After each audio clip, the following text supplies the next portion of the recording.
Welcome back, muses. Today we're getting back to basics and looking at executive function. What it is, what happens when it becomes executive dysfunction, and who executive dysfunction affects. If you're neurospicy or a spoonie and are looking to master yourself and your time in a compassionate way, this is the place for you to be. Subscribe to my channel and hit the bell to be notified when I post a new video every other Tuesday. Real quick before we get into it today, my research sources are listed in the description box below. So first we're going to start with just a couple of different broad definitions of what executive function is. Here's the first one. Executive function are those capacities for self-control that allow us to sustain action and problem solving toward a goal. This definition comes to us courtesy of leading authority and ADHD researcher Dr. Russell Barkley.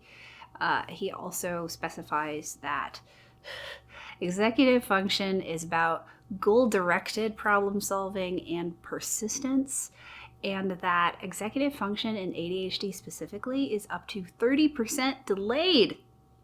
Yay! Another great definition of executive function comes from Jessica McCabe of the amazing YouTube channel How to ADHD. And her definition goes, executive function is a set of cognitive processes that help us self-regulate so we can effectively plan, prioritize, and sustain effort toward our long-term goals. So basically, executive function is what allows us to know how to go from point A, needing or wanting to do something, all the way to point B, having successfully completed that thing. Whether the thing is small and immediate, like brushing your teeth, or large and long-term, like saving for retirement, executive function can be the difference between no big deal, I got this, and why can't you just live up to your potential? You know the sound that a fork makes in the garbage disposal? That's the sound that my brain makes. All the time. Executive dysfunction is no joke. I and many of my clients deal with executive dysfunction. So let's dive even deeper, shall we? Here are a couple other bits of trivia about executive function. Executive function is a cognitive ability that is impacted by the connections in the center and front of the brain and is separate from intellect. It's housed in the prefrontal cortex and is the last part of the brain to fully develop, and it usually takes until about age 25. Now let's get into the elements that make up executive function. Of my different sources, the one with the most extensive discussion of this was Teresa Regan's book, so I'll be discussing her list. But heads up, just because it's a book about autism doesn't make the information any less relevant for those with other forms of neurodivergence. All right, element number 1, time management, or an internal sense for the passing of time, i.e. how much time has or has not passed, and how much time will or will not pass. Element number 2, behavioral initiation. Essentially, this is your starting muscle.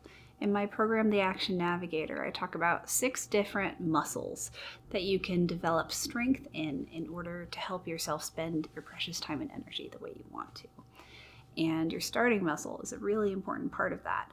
In executive function, it's called behavioral initiation or task initiation.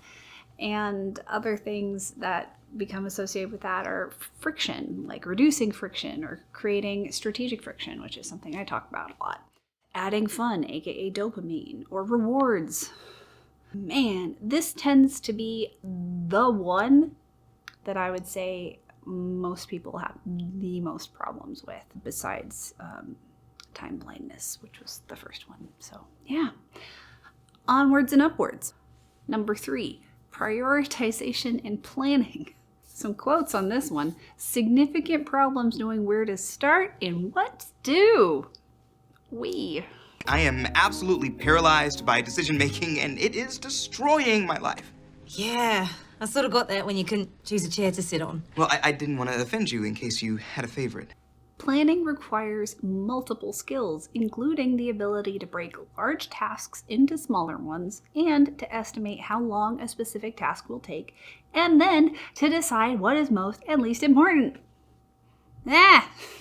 So we're going to take a small break. We've only gotten through 3, and I think there are 11 elements of executive function and therefore executive dysfunction. And if you're already like, ding, ding, ding, ding, ding, that's me, no wonder I can't adult. Oh, I see you. Please don't take this information as a thing to beat yourself up with.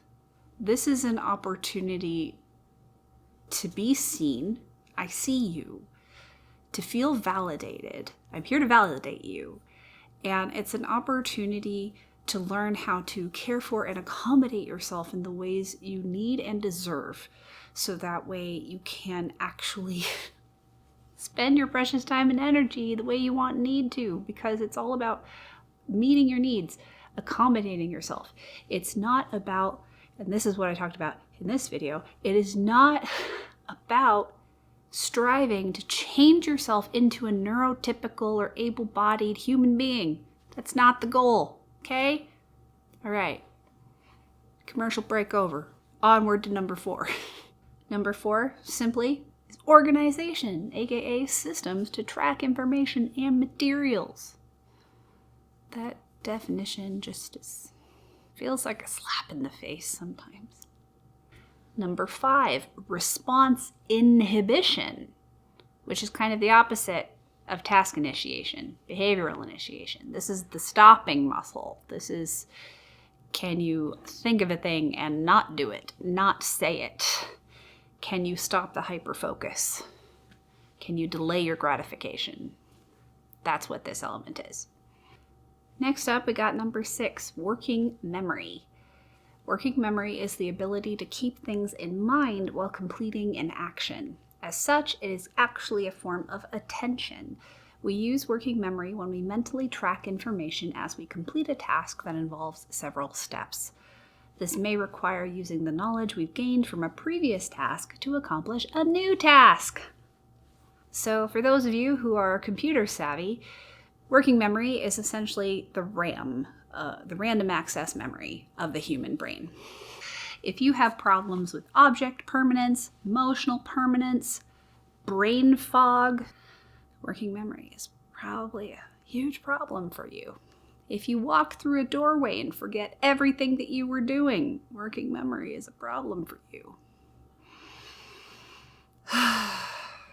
Yep.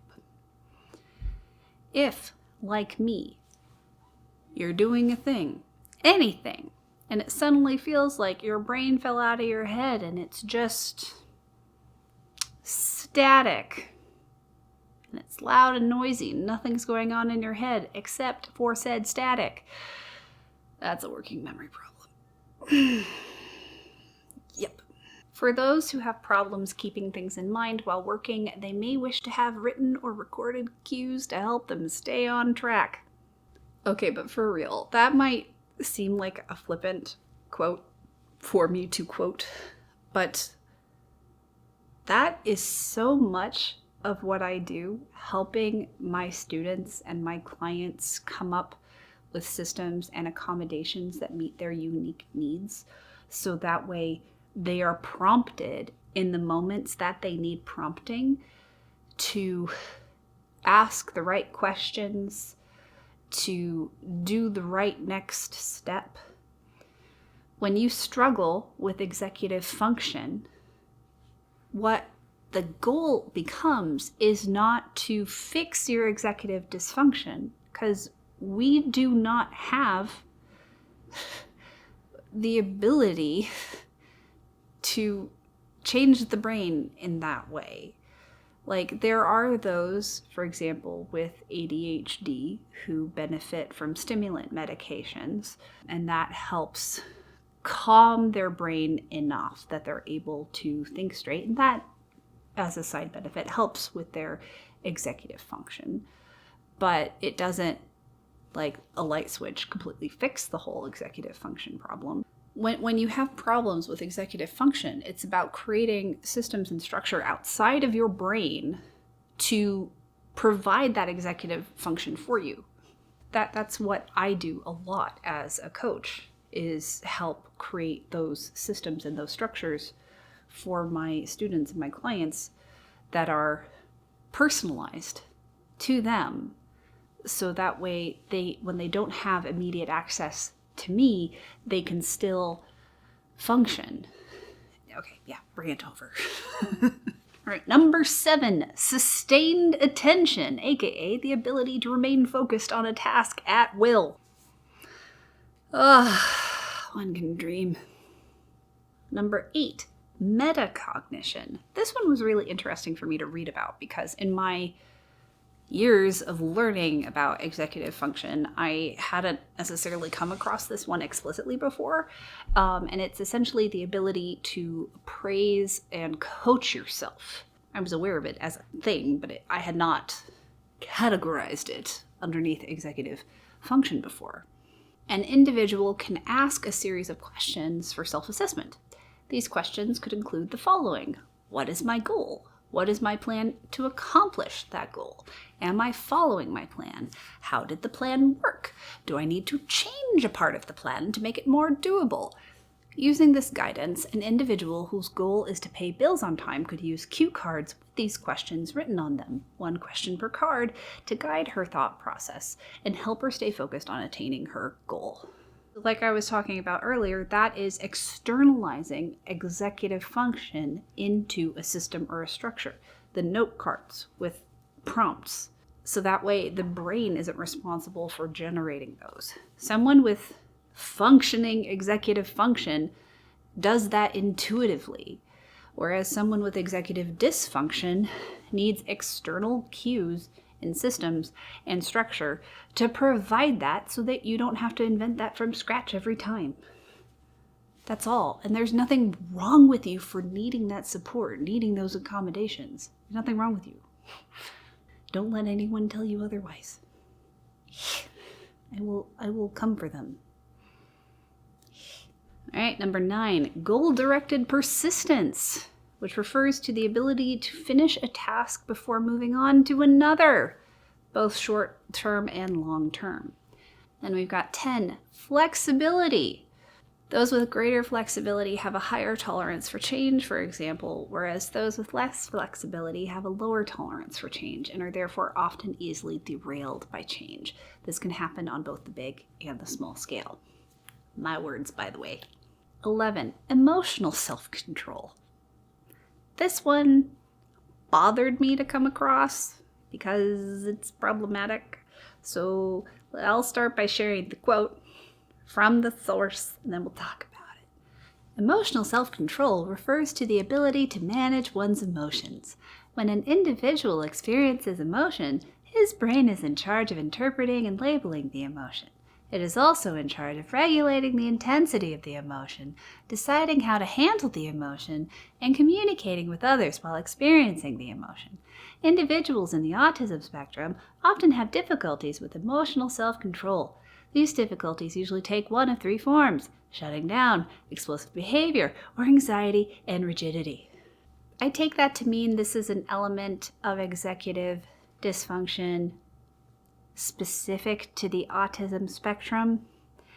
And as I am newer to learning about the autism spectrum, I know I'm by no means an expert, but from what I do know, and as I'm learning more in the larger context, that seems deeply problematic. It is not an autistic person's responsibility to accommodate neurotypical people. Autism is a disability. And when an autistic individual is driven to a point of meltdown or shutdown, it is because their environment has been deeply overstimulating. And I can pretty much guarantee you that if the autistic person had been in control of the situation, it would not have been overstimulating. If you are autistic and watching this and I am wrong, please correct me in the comments. Share your stories with me. I want to learn and to know better. That's my understanding.